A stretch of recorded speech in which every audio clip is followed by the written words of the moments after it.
Hey guys, so it's bringing you another video, so welcome to the patch note breakdown. We do these generally every patch, and I'm quite eager for this one because I'm expecting some things. So tanks are still a problem, so I'm expecting some types of tank nerfs, or specific champions at least. I think I know AP mage items are getting nerfed, which I think that's fine, because in my testing they feel very strong. AD carries may need a buff. But I think it's kind of like AD carry damage probably needs a buff itself, but I think AD carries are also struggling because of just how much damage there is in the game. Again, on average, if you look at damage done per champion and damage taken per champion, and you look at the percentages, on average, damage done has gone up like 20 to 30% on every champion. So that's a lot of damage to go up in the game. And AD carries in Season 10 were having a hard time surviving anyway. So I think that's more the issue, is there's more damage, therefore AD carries are having a harder time just to survive. But yeah, let's see how we do. So the highlights, we can have a quick little looky. Let me bring it on over for you guys. Give me a second. I should have had that prepared, but there we go. So the overview is we're having buffs specifically to Tryndamere and Varus. We're having nerfs specifically to Amumu, Hecarim, Kale, and Samira. That makes sense. Updated Yasuo and Yone. I'm presuming that's to do something with crit. And then we have new skins. And then items. We're getting nerfs to play the Rune King. And then buff to Cosmic, which is an AP item. Nerf to Demonic, which makes sense. Nerf to Eclipse. The Ember Knife jungle item's being buffed. Essence Reaver, which is an AD carry crit item's being buffed. Kraken Slayer, mythic item being buffed. Leandry nerf. And yeah, all that. We'll go through them all. But, so worth noting... Ooh, there's no nerf to the tank items. Obviously, they did have a hotfix nerf to them, but I still think they're way too strong. So Sunfire Cape, Gauntlet, and Chem Tank are not being nerfed. That surprises me, but oh well. Let's have a go through and have well, let's see what it is. So, champions and Amumu. So, arguably the strongest champion maybe so far in preseason, which... You never would have said that a few weeks ago. But yeah, he just synergizes insanely well with being insanely tanky with the tank item Sunfire, which does AoE damage. Then his damage with Demonic Embrace that does percentage health, and that item gives resistances too. He's too tanky, and then the Sunfire item does too much damage, AoE. His W then does damage, and then it's proccing Demonic Embrace, which is percentage health. It just synergizes so well. So yeah, that's why he's doing good. So W damage over time has been decreased. So the base damage over the time used to be 5 to 15. It's now 4 to 12, like the damage of time, like how much time it's taking to do the damage, I guess. The damage ratio as well has been nerfed. So it used to be 0.5 AP per 100 ability power every half a second. It's now doing 0.25 AP per 100. It's been halved. That's quite a big nerf. The ratio has been technically halved. And the base damage over time has also been brought down by 3. So that's a pretty big nerf. Again, they're probably making it that Amumu is not designed to do damage. He's designed to be a tank. Therefore, we're going to just nuke his damage a bit, which I think is fine. And also, bug fix damage no longer occasionally fires at a slightly increased pace. So there also apparently used to be a buff, or a bug, that made his damage just quicker. That's been nerfed as well. So... that's probably pretty good. Hecarim, again, another champion that is very strong right now. You know, one-shots people and doesn't really die. Like, you cannot kill Hecarim very easily in mid to late game, and he's killing you instead. So, passive bonus movement speed to bonus damage conversion decreased, and E bonus movement speed decreased later and bug fixed. So... the bonus movement speed AD conversion, percentage of movement speed has gone, or the percentage of bonus movement speed to AD has been nerfed. So it used to give 15 to 30% bonus AD, depending what your bonus movement speed was. It's now 12% to 24. So at maximum, level 18, it's a 6% nerf. That is quite a lot, you know, that's not bad. So that is a pretty big nerf. And then the E, which is like the big burst movement, obviously, that you're combining it with your passive. Bonus movement speed used to give 25 to 85% bonus movement speed.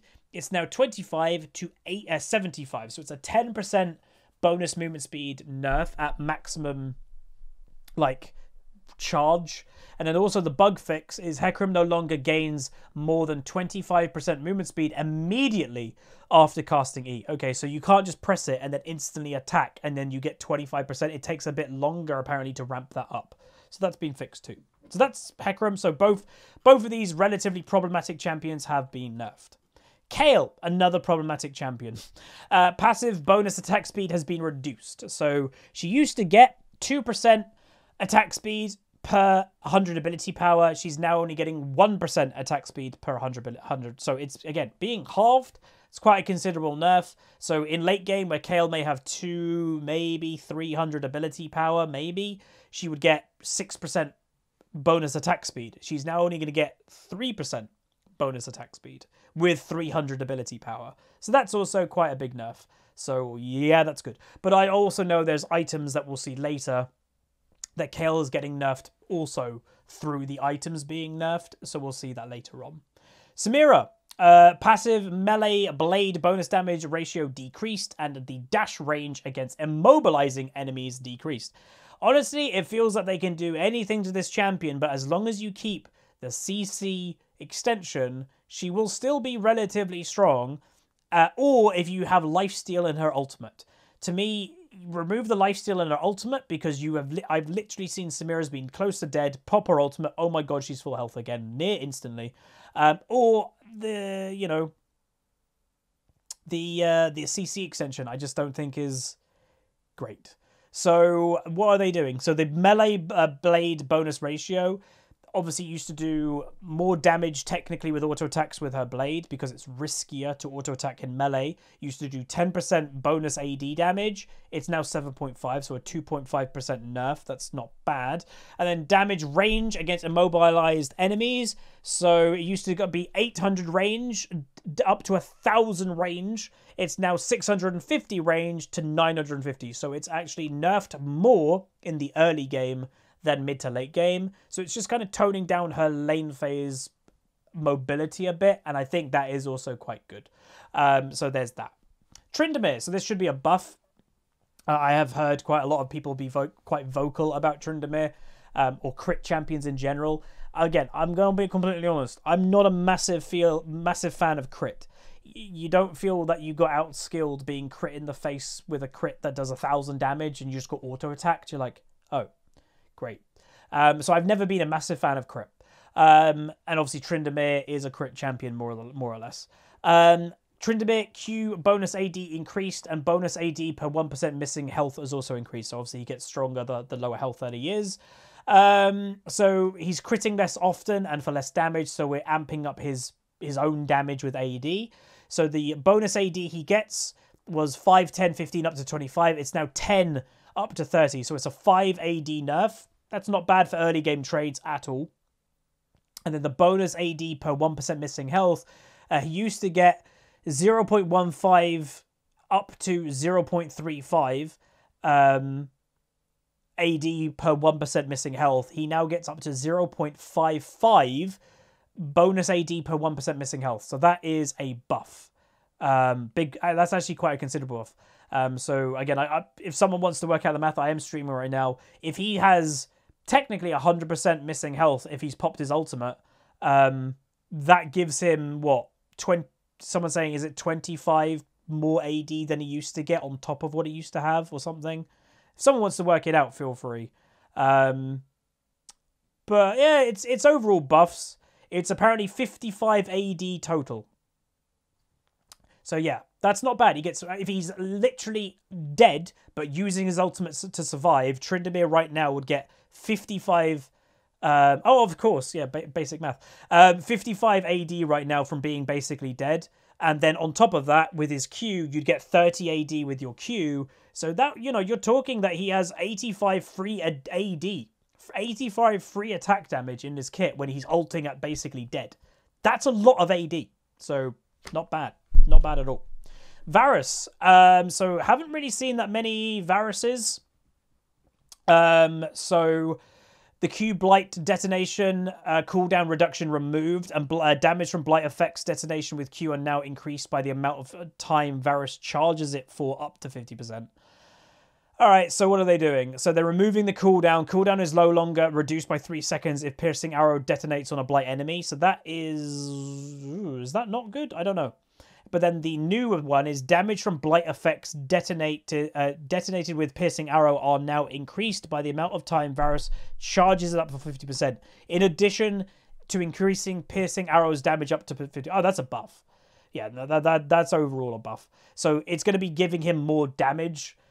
Yeah, they're going to be doing. He's going to be doing more damage on average. But like Jeebus just said in chat, they added that apparently when lethality Varus was overpowered. They're going to be careful again. It's just going to be this build, by the way, is going to be Q spam Varus with lethality. That build is coming back. This is not for attack speed Varus. This is for his arrow for sure. And then the Blighted Quiver. Bonus damage has gone down, obviously. But detonating a Blight stack on an enemy and epic monsters reduces all basic cooldowns by 12% on max cooldown per stack. So the 50%, by the way, increasing the piercing arrows damage up to 50% here is the nerf here. So it's just using these more together will then make it work better overall. And then also his ultimate, the missile speed has been nerfed. So it used to be 1950 missile speed. It's now 1500. So it's slower. The ultimate is actually slower. So that is a nerf. But Varus now snaps to face the target direction on start of cast. Oh, so that might be a buff. It's going to work out the same. So the missile speed has been nerfed. But basically, let's say I'm Varus and I'm looking that way. But I want ultimate that way.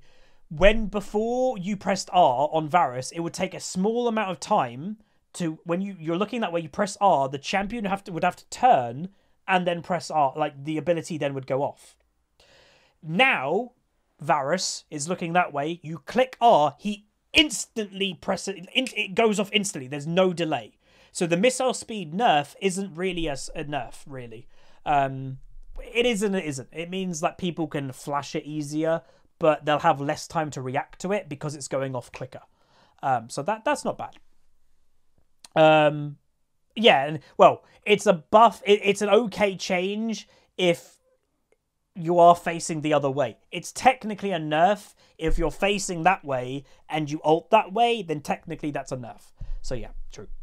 Yasuo, obviously crit got nerfed, which I'm fine about, but the crit champions are problemed at the moment. Passive crit doubling now takes place after Rage Blade on hit calculations. Oh, okay. Interesting. Yasuo's double crit chance was so powerful with Rage Blade, obviously.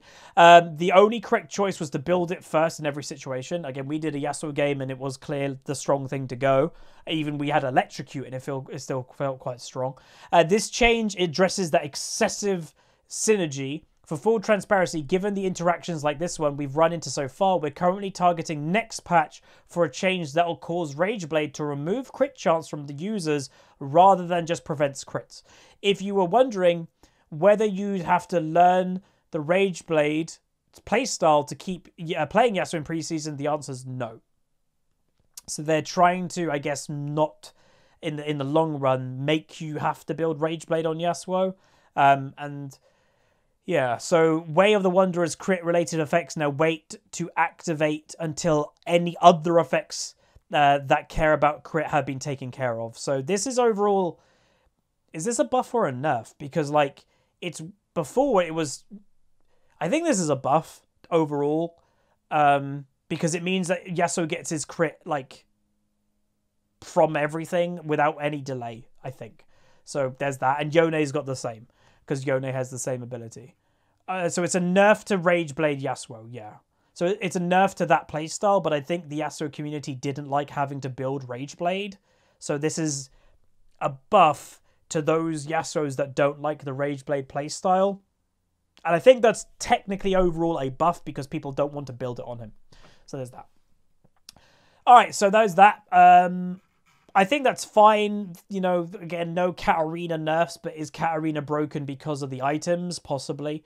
Kassadin, I'm always wanting to get nerfed, but I'm giving that up now because clearly Riot loves that champion. They even buffed him after day 1 of the patch. But yeah, I don't know. There might be still some problematic champions, but anyway. Blade of the Rune King. So we're going to go through these quite fast because this video is lasting quite a long time. Blade of the Rune King, quite strong. It's overperforming compared to other legendaries it competes with.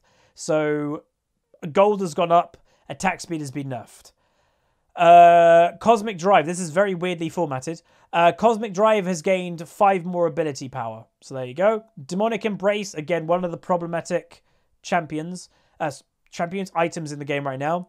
Used to do 1.5 max health magic damage every second for 4 seconds. It now does 1.2.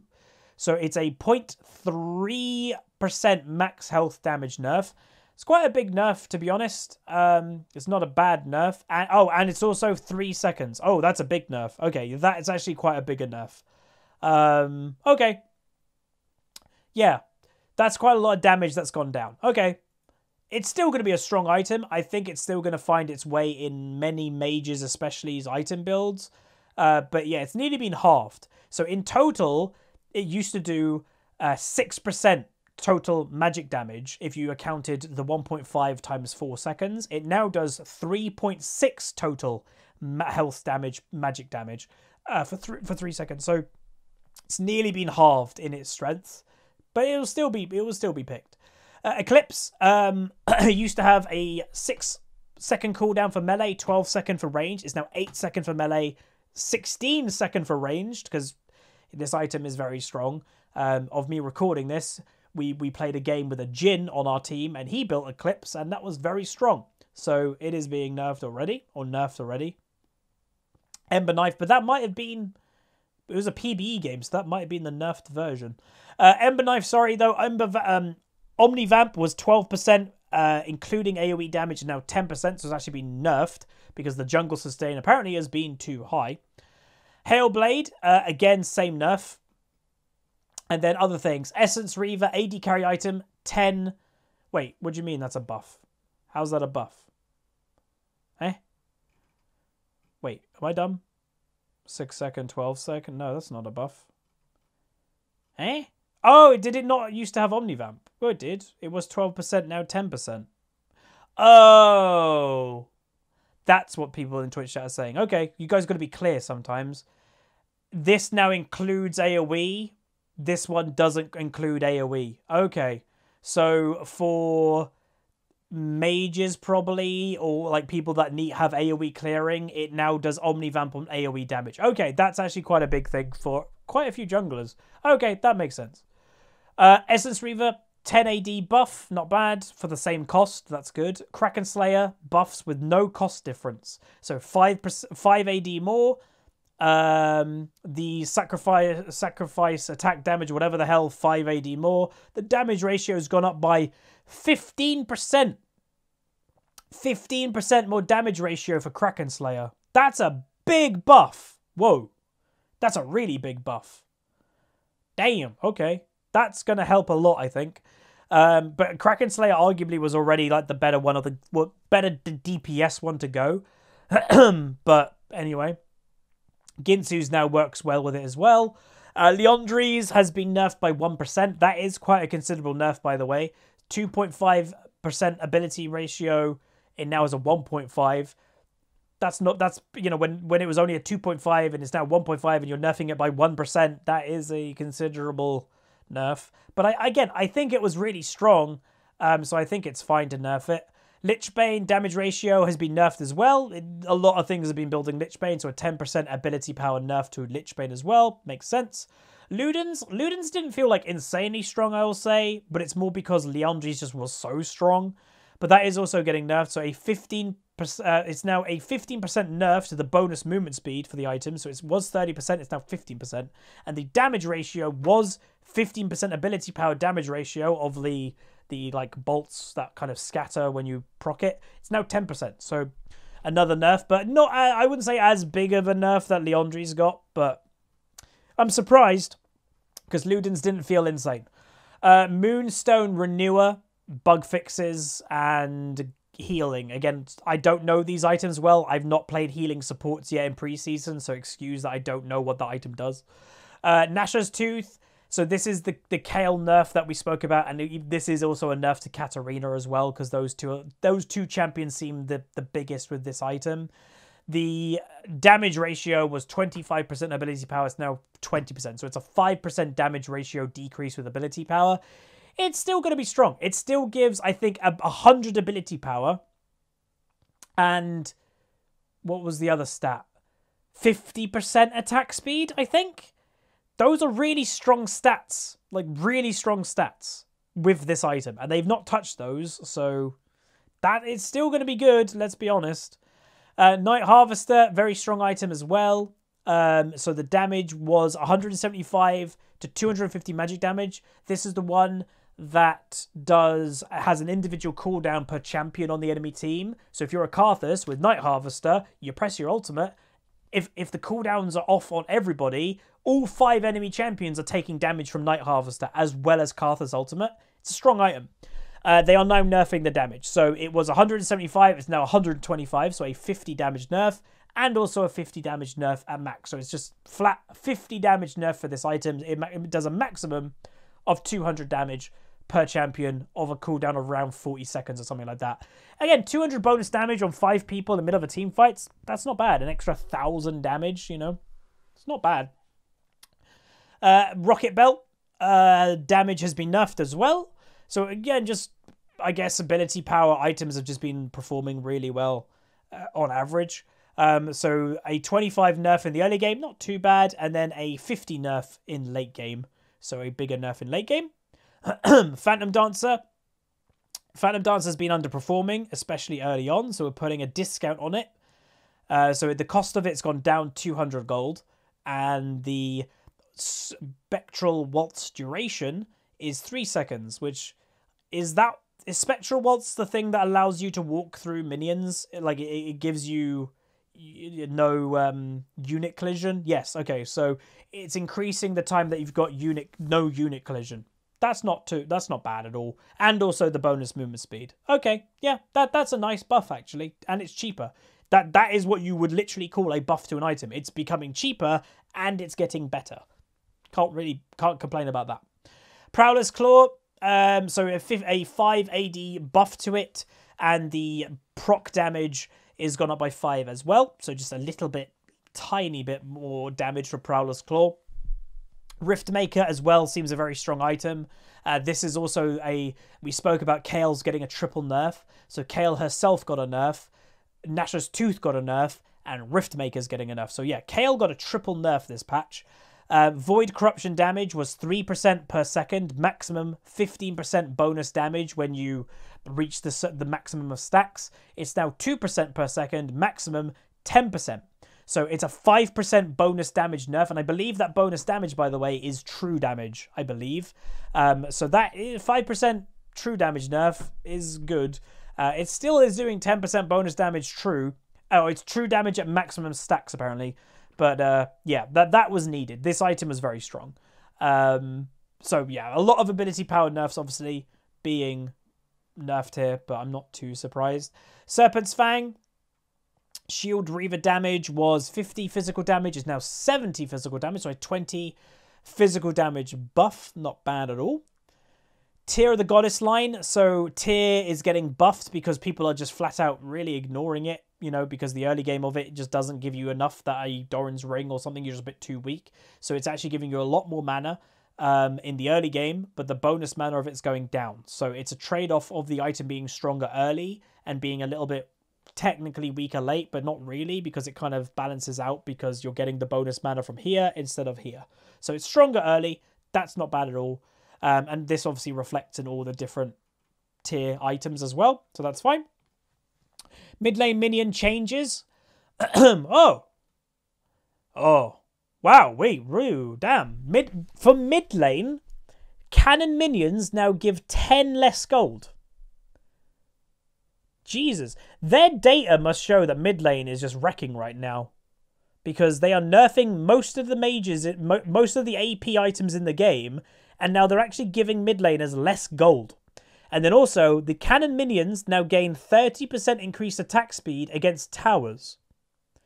Oh, So the cannon minions themselves are actually doing more damage to the enemy tower, though. So if you can keep your cannon alive, it's going to be actually doing a lot more damage to the enemy tower. That's not bad. But there you go. Yeah, 10 less gold is kind of weird, though. Obviously, that's not a crazy amount of gold, but over a course of a game, that does add up. And yeah, Moonshine is saying that, by the way, this nerf seems that maybe the mid lane meta at the moment, which I would probably agree with, is very roam heavy. A lot of mid laners don't really care about their lane. They will just roam to bot lane and get a double kill. This is hurting that. Well, if you leave your minion waves alone and the enemy mid laner manages to get 1 or 2 cannon minions attacking a tower, it's going to die faster. So that is probably why that's being a thing. Behavioral system update. If there is an AFK player detected on your team after the 10-minute mark, a surrender vote can occur. For now, this change will only apply on Summoner's Rift, and the vote must be unanimous. If the vote isn't unanimous, at the 50-minute mark, the team can vote again, now only needing the majority. Okay, that's good. And then if a player on your team leaves during a ranked match or is detected AFK, your LP loss may be reduced. Pre-mades with a disconnect AFK, provisional players, and players in promotion series will not receive any of that benefit. But there we go, everybody. It's happening. So this is really good. And Pengu, thank you much for the 100 biddies, my dude. But yeah, so now it's no longer 15-minute quick, 15-minute surrenders. It's now 10-minute surrenders. That game can end at 10 minutes if there's an AFK. But also, that's the big thing. If there's an AFK player, you may... And again, remember, it's not guaranteed. They're using the word may. You may not have bad LP. And Edric96, thank you so much for the 2 gifty subbies, dude. Thank you so much. Much appreciate. But yeah, your LP may be reduced. You're probably going to still lose some LP, by the way. So let's say you lose 20 LP. Well, maybe you now only lose 10 LP, for example. That's good. That's less frustrating, obviously. And I, for one... And I think many people agree, Season 10 was the biggest season of AFKers and rage quits that I've ever had, and I've played this game since Season 1. So this is only a good thing. This is a very good thing. But there's that. And then item shop and icon improvements. So they're updating over 60 item icons. They're doing a bunch to the shop. Updates are happening. Kha'Zix is getting some little changes. Vel'Koz is getting some little changes with how they look with their spells. And there we go. Bug fixes. Obviously, I've always said, if you see a champion that you play, make sure you read the bug fix. For example, like Vixie would want to read this one, her E2, Sleepy Trouble Bubble, and Vel'Koz Q2, which is the second part to their Qs. So if someone walks on a Zoe bubble, or if Vel'Koz presses Q and the 2 split orbs come out, they apparently didn't proc Horizon Focus. They now do. So that's not bad. That is worth knowing. But there we go. Make sure you read if you have seen any champions you want. And then upcoming skins. You've got the Cosmic series. So Cosmic Flight Anivia, Cosmic Charger Hecarim, Cosmic Invoker Alawi, Cosmic Destiny Nami, Cosmic Hunter Nidalee, Cosmic Sting Skarner, Cosmic anybody? Cosmic Hunter Varus, Cosmic Devourer Vladimir, Dark Cosmic Lysandra, and Star Guardian Soraka Prestige Edition. There's also a lot of chromas, and that's, again, a lot of skins. But hopefully you guys enjoyed. If you guys enjoyed this, please do throw a like on the video. Let me know your opinions down below. And, yeah, overall, I think it's, they are working on balancing the game. I do think they've got a very hard task to do that, but they are trying, which is good. Whether they're going to do that by the time the season comes out, I'm not sure. But at least they're trying. But there again, that's going to be it. Like, comment, subscribe, and let me know what you guys think down below. And I'll see you guys next time. Peace.